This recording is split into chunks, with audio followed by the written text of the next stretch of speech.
Antimony, bismuth and एक नया element add किया गया है MC।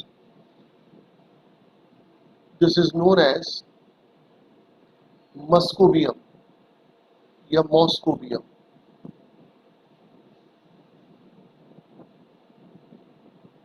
देखिए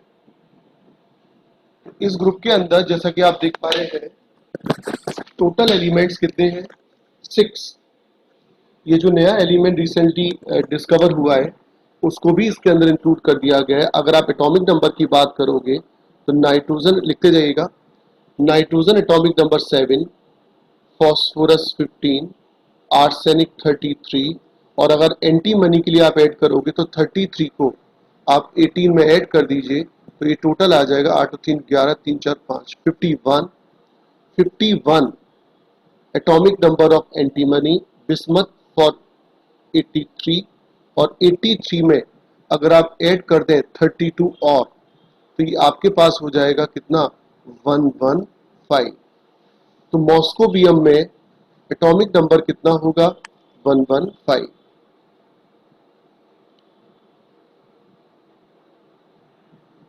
एटॉमिक नंबर इज 115।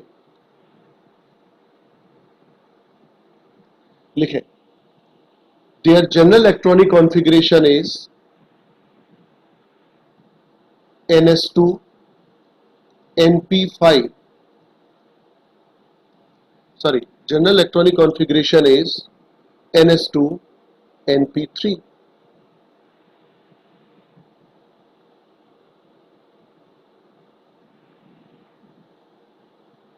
अब सबसे पहले अब आप क्या करेंगे नाइट्रोजन का कॉन्फ़िगरेशन लिखेंगे 7 का 1s2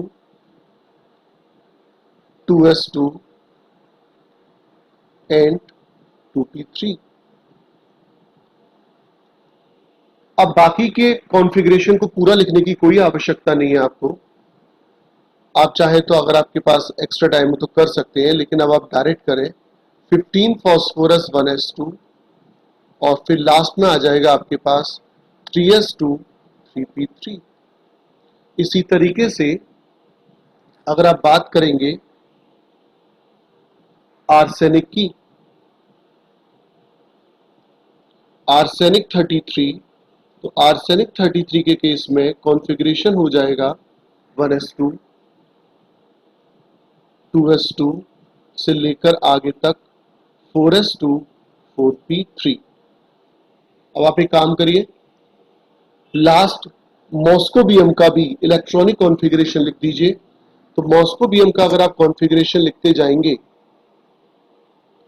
तो लास्ट एलिमेंट जो होगा 115 वाला जो एलिमेंट होगा MC मॉस्कोबियम, इसका कॉन्फ़िगरेशन आएगा 7 पीरियड की वजह से 7s2 7p3।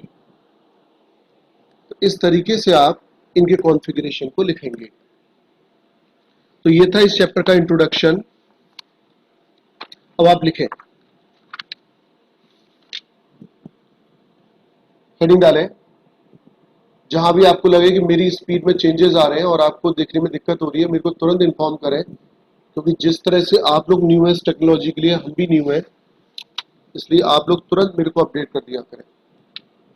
लिखें हेडिंग डालिए अकरेंस।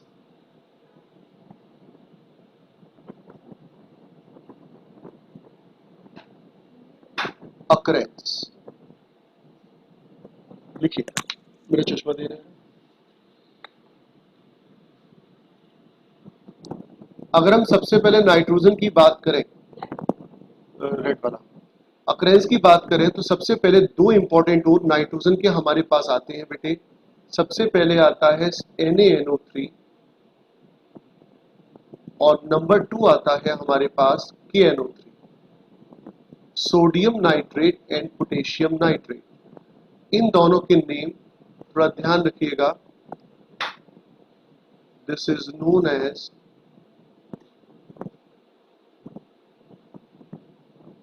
और ये कहलाता है इंडियन। वो तो चिली जिसे कहते हैं कायल या पोटेशियम नाइट्रेट, इसे ये है इंडियन सॉल्ट, इंडियन सॉल्ट, ठीक है लिखिए। तो सोडियम नाइट्रेट, पोटेशियम नाइट्रेट दो है आपके पास मेनो। और ये मैं आपको यहाँ पे एक इंपॉर्टेंट बात दिला दूं, ये प्राउड की भी बात है आपके लिए। प्राउड की बात है कि इंडिया जो है वो लार्जेस्ट प्रोड्यूसर होता है पोटेशियम नाइट्रेट का, तो इस बात को लिखना ना भूलें। जैसे माइका, पोटेशियम नाइट्रेट, ये सब जो है इंडिया में सबसे ज्यादा मिलते हैं। अब लिखिए सोडियम के, ये नाइट्रोजन के बाद फॉस्फोरस के लिए, for phosphorus.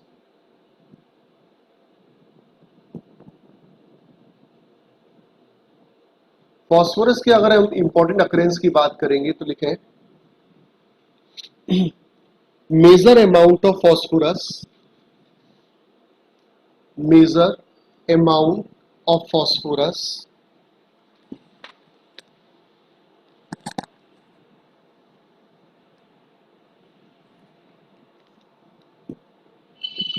Major amount of phosphorus occur in a single mineral family, occur in a single mineral family known as apatite.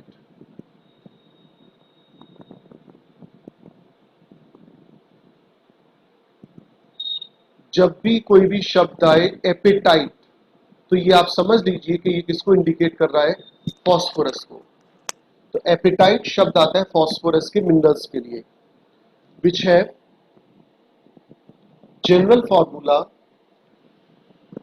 विच है general formula 3Ca3PO4 whole twice. आप देख पा रहे होंगे 3 मोल से कैल्शियम फॉस्फेट के डॉट CaX2। अब यहां पर जो X की वैल्यू है, वो X की वैल्यू क्या क्या हो सकती है। यहां पर X की वैल्यू है फ्लोरीन, क्लोरीन या फिर OH। ध्यान से लिखिएगा, एपेटाइट फैमिली हम किसे कहते हैं, एपेटाइट फैमिली कहते हैं 3 moles of calcium phosphate and 1 mole of CaX2, जहां पर X की वैल्यू आप देख पा रहे होंगे फ्लोरीन, क्लोरीन, OH हो सकती है। कई बार हम इसको ऐसे भी लिख देते हैं Ca9, ध्यान से देखिएगा Ca9 PO4, Ca9 PO4 6 dot CaX2। तो रेशियो चेंज हो सकता है, इसको ध्यान से लिखिएगा Ca9 PO4 whole 6 dot CaX2। लिखे आगे। अगर बेटा आपने नोट कर लिया हो तो जरा ओके करिए बेटे।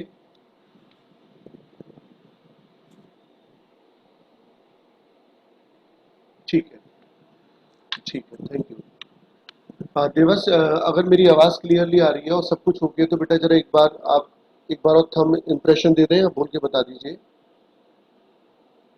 ओके बेटा, थैंक यू, सो नाइस। लिखे, आप देख पा रहे हो मैं एक दो दिन में इस पूरी टेक्नोलॉजी से यूज टू हो जाऊंगा, तो आपको परेशानी नहीं आने दूंगा किसी प्रकार की, डोंट वरी एट ऑल। लिखे, the most common mineral, the most common minerals of phosphorus are, number 1 phosphorite, number 1 phosphorite, जिसका फॉर्मूला है Ca3PO4 whole twice. Calcium phosphate का दूसरा नाम है फॉस्फोराइट। Second, floor apatite. शाम को आप मैं आपको ये सारे जो मैं आपको लिखवा रहा हूँ आज शाम को मैं इसके वीडियो भी अपलोड कर दूंगा, जिससे कि अगर कनेक्टिविटी इशू रहा हो किसी और बच्चे के साथ तो वो वहां से डाउनलोड करके देख सकता है। Ca5PO4 whole thrice F, this is fluoroapatite और इसको ऐसे भी लिखा जा सकता है फ्लोरेपिटाइट को, और 3Ca3PO4 whole twice dot CaF2,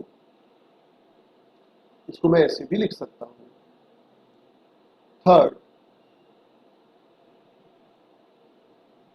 third is क्लोरेपिटाइट।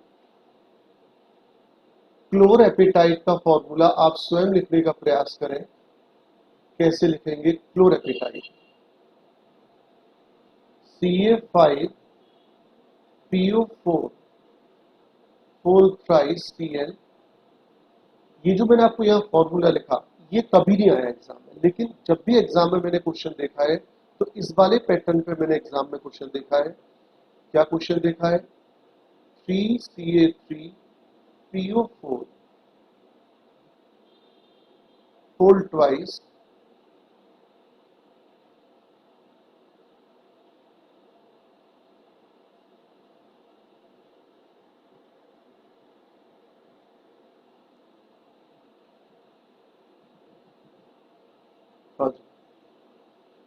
इस वाले केस में देखें 3Ca3PO4 whole twice dot CaCl2। इसी तरीके से अब मैं जरूर चाहूंगा आप सभी बच्चों से कि आप मेरे को इसका फॉर्मूला लिख के दिखाएं हाइड्रोक्सी एपेटाइट का। हाइड्रोक्सी एपेटाइट का देखिए, हाइड्रोक्सी एपेटाइट का क्या फॉर्मूला बनाएंगे मैं जानना चाहूंगा आपसे। बिल्कुल सेम पैटर्न, कहीं कोई चेंज नहीं आएगा। Ca5PO4 होल थ्राइस OH, और क्या लिख सकते हैं 3Ca3PO4 whole twice dot CaOH का होल ट्वाइस। तो ये कुछ इंपॉर्टेंट फॉर्मूले थे जो मैंने आपको लिखवाए, फॉस्फोराइड, फ्लोरेपिटाइट, क्लोरेपिटाइट, हाइड्रोक्सी एपेटाइट। अगर आपने नोट कर लिया तो ओके करिए।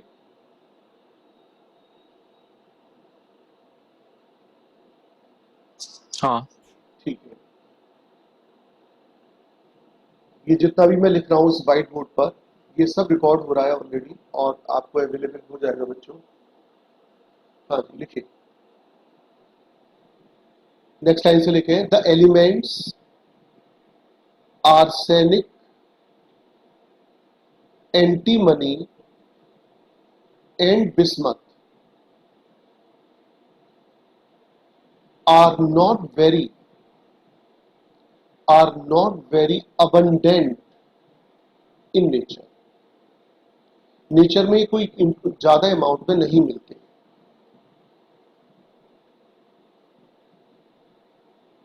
लिखिए, हेडिंग डालें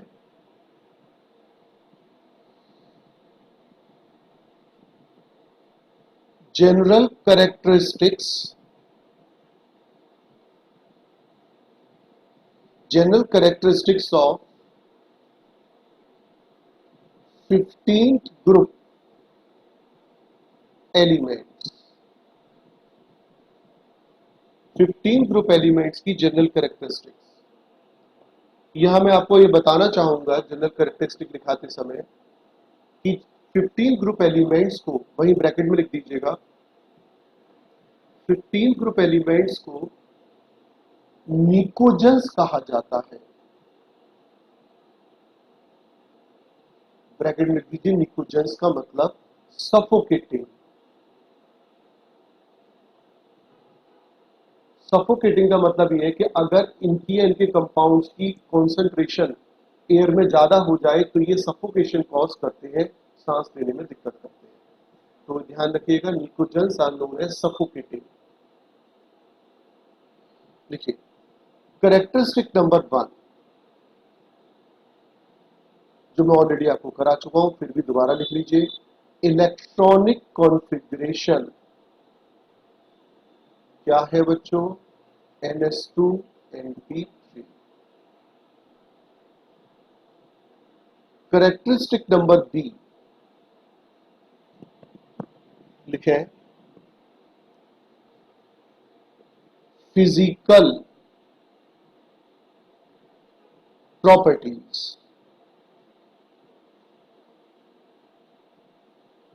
फिजिकल प्रॉपर्टीज। इसमें हमारी पहली फिजिकल प्रॉपर्टी आने वाली है। देखिए, फर्स्ट फिजिकल प्रॉपर्टी हमेशा की तरह हर ग्रुप के अंदर atomic and ionic radian, atomic and ionic radian लिखे।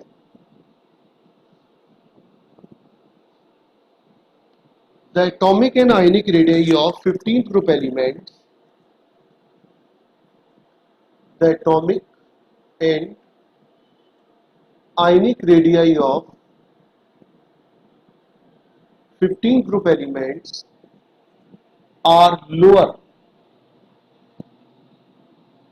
are smaller than that of 14th group element, than that of 14th group element, because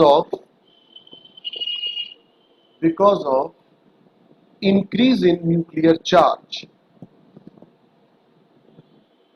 because of increase in nuclear charge. Full stop. On going down the group, on going down the group,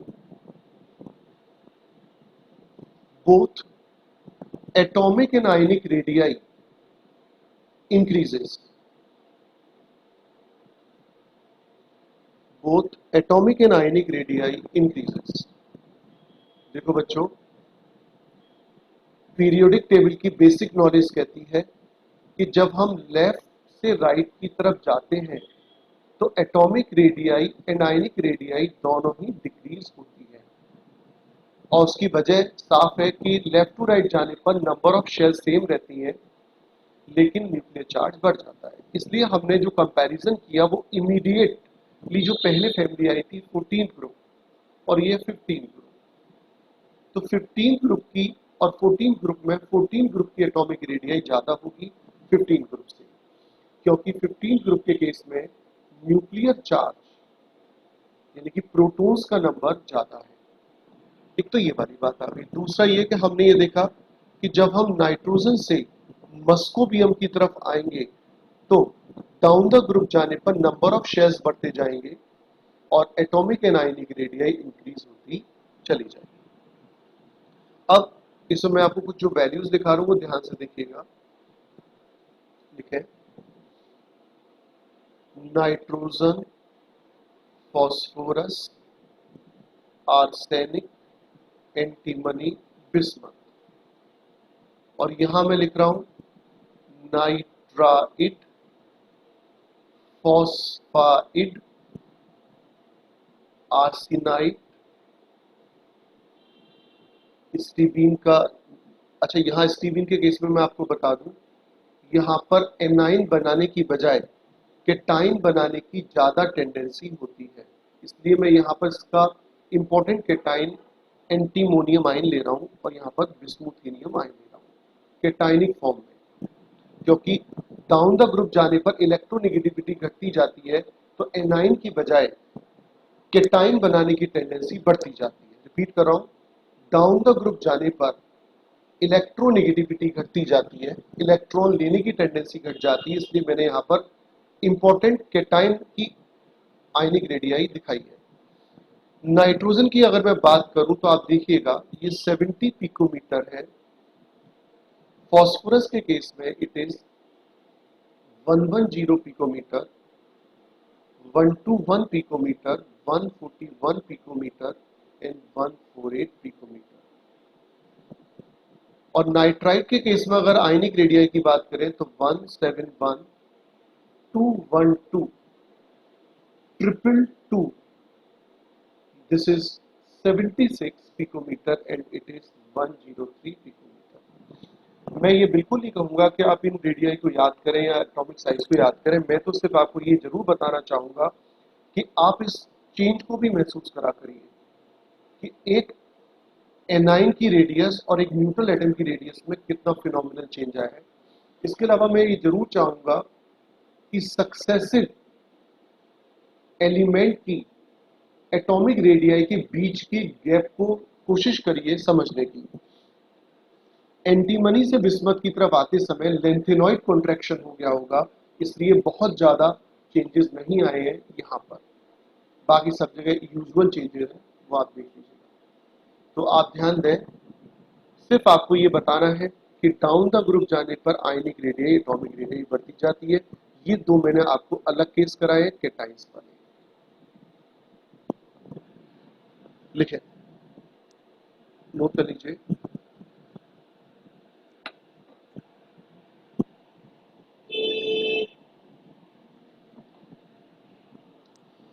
अगर done है बेटा आपकी तरफ से तो okay कर दीजिए। नहीं, पानी दे देना।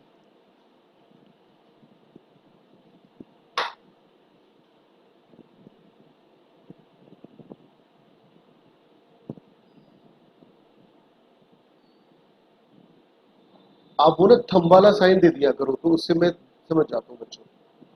हेडिंग डालें। Second, ionisation enthalpy.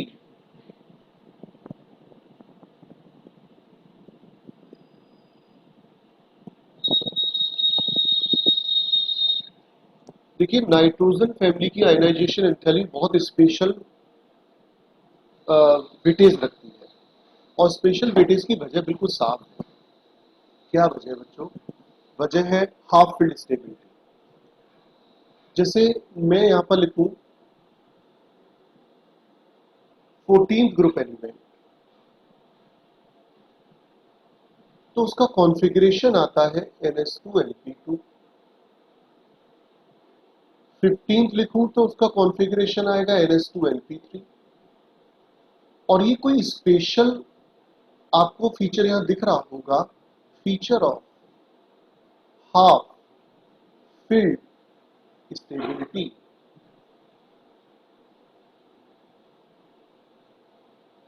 यहां पर पी सबशेल आधी भरी हुई है। और अगर आप 16 ग्रुप से बात करोगे तो वहां पर भी हाफ फील्ड स्टेबिलिटी नहीं होती है।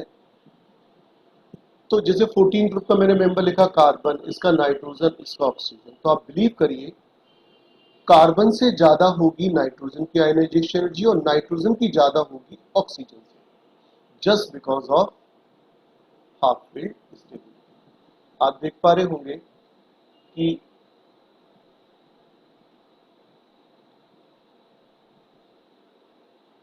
यहां पर नाइट्रोजन के केस में दोनों आयनाइजेशन एनर्जी का ऑर्डर, टोटल ऑर्डर आएगा नाइट्रोजन सबसे ज्यादा, फिर ऑक्सीजन और उससे कम कार्बन। लिखिए, अब जो मैं लिखा रहा हूं उसको ध्यान से लिखें। The first ionisation enthalpy of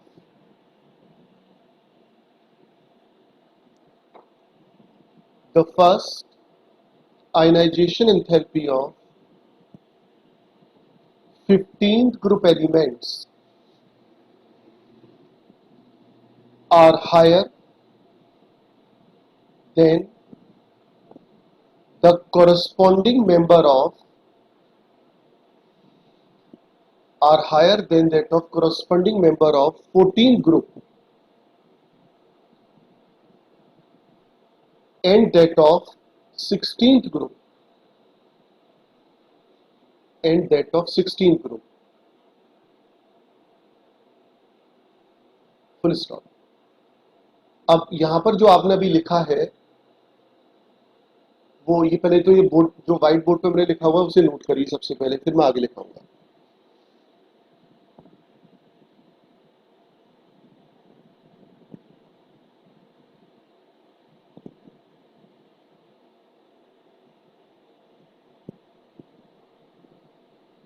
लिखे आगे।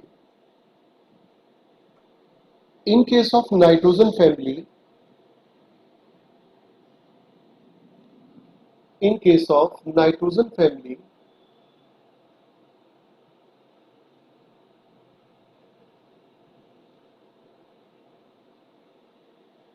a highly stable half filled arrangement is observed. A highly stable half filled arrangement is observed.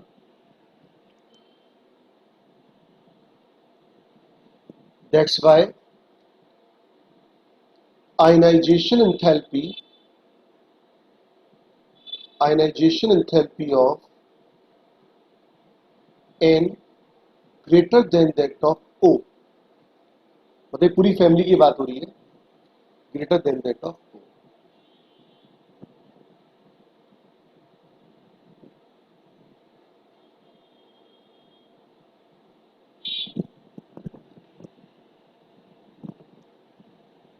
आगे लिखे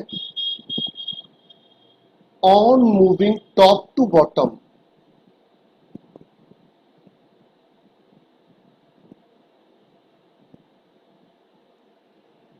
ionization energy decreases because of increase in atomic radii, because of increase in atomic radii and increase of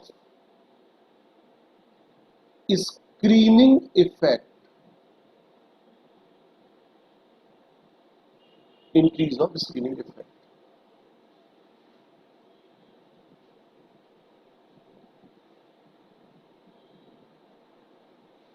down the group जाने पर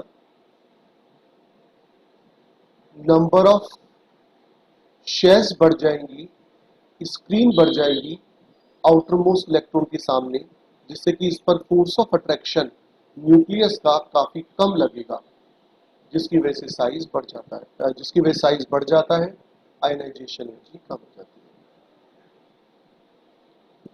है। यहां पर मैं आपको कुछ वैल्यूज भी जरूर दिखाना चाहूंगा, उन वैल्यूज को भी आप एक बार जरा देख लीजिएगा। लिखे ionization energy in kilo joule per मोल।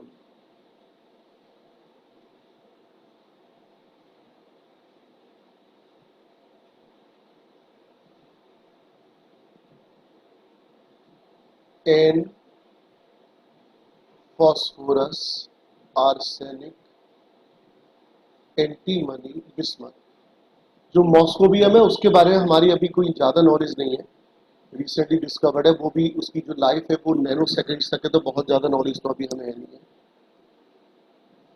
4577 2910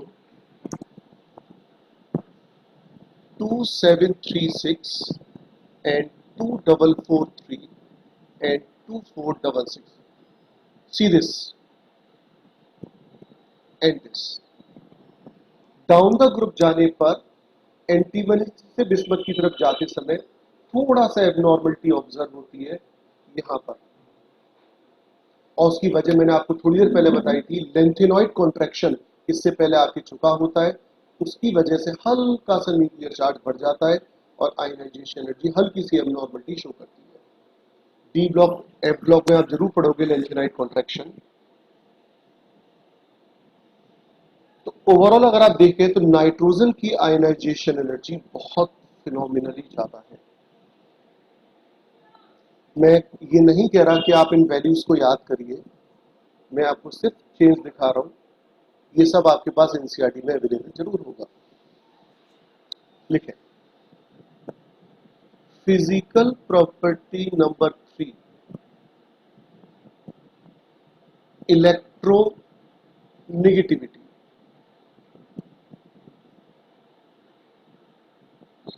लिखें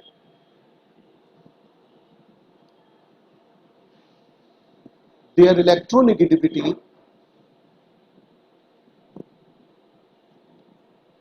their electronegativity are higher than that of 14th group element are higher than that of 14th group element because of smaller atomic size and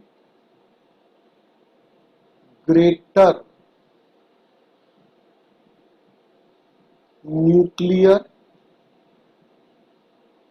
charge।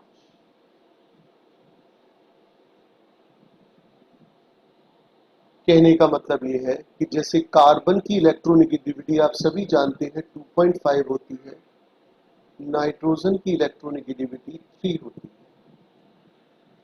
तो ionization energy nitrogen family की ज्यादा होती है छोटे size और high nuclear charge की वजह से। और लिखिए नेक्स्ट लाइन से, moving down the group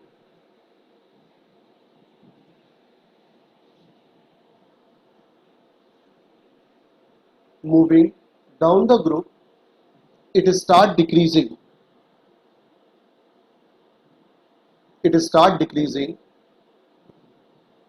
due to increase in size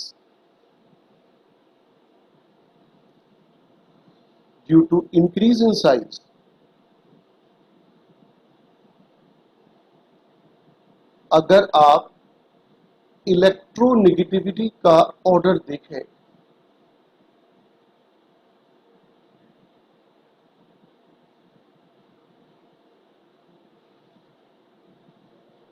तो इलेक्ट्रोनेगेटिविटी नाइट्रोजन की मैक्सिमम होती है 3,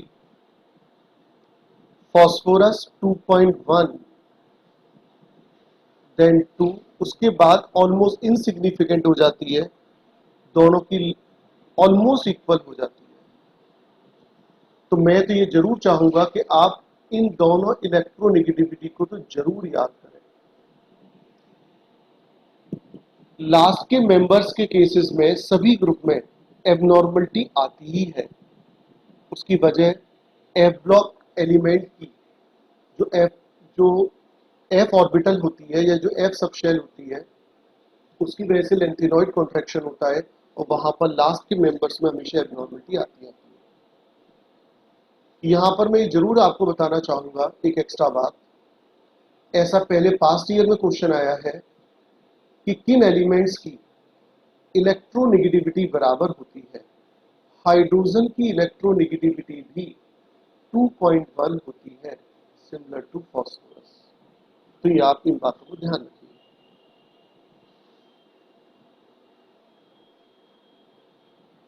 अगली फिजिकल प्रॉपर्टीज होगी हमारे पास बेटे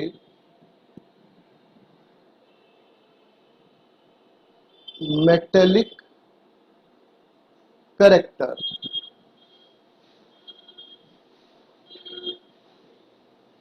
nitrogen, phosphorus, arsenic, antimony, bismuth.